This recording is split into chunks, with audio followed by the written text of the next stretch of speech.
بریار بو بریا چند سالان کار دروستکردنا تونیلا چای پیرس هات با دست پیکرن که هر دو قضایان آکری و مرگسور پیک و گری ددد. لپشتی بورینا چند سالان هشتا پروژه نهاتیا دست پیکرن. امید خلک ما براستی خاصا خلک منطقه و باره و بارا دیگه یعنی حس کن مرا آن همه که تونل ببینه چکرن چون که یک خاصا زستان وقت بفرهاد خلاص افریقا پیرس دقابات بده هتا جمدین چندین حادثه چندین سیاره چا خورد و جایت بزنا رو دا یعنی زره دک زور مزن و یادی که استفاده که زور ابو خلکی هکر اوت نبینه فکرن یعنی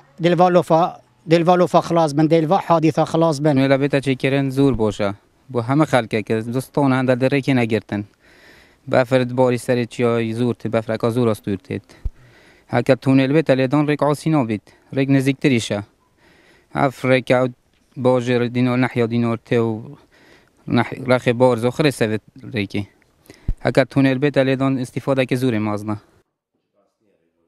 رهبریا سخبیری و پاراسنا ریکوپرال آکره با کرسات نیوز دا دیار کرن وان بنویسار دا خوازا دروستکردنا و تونیلی کریه لهشتا وابده و خومایه و کار لسر نهاتیه کرن.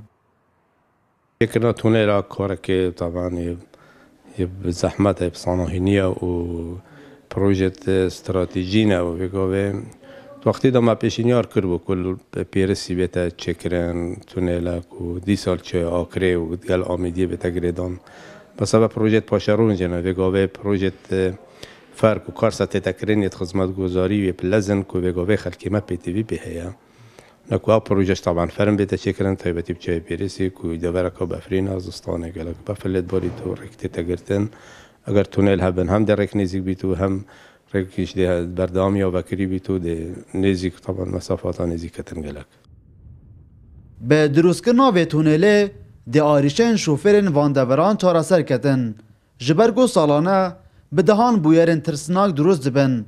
به تایبتی لدما هاتنا بفریدا کوریا هاتنو چونه دهتا گرتن. دلبرین غازی کرسات نیوز جای پیرس لقضای آکره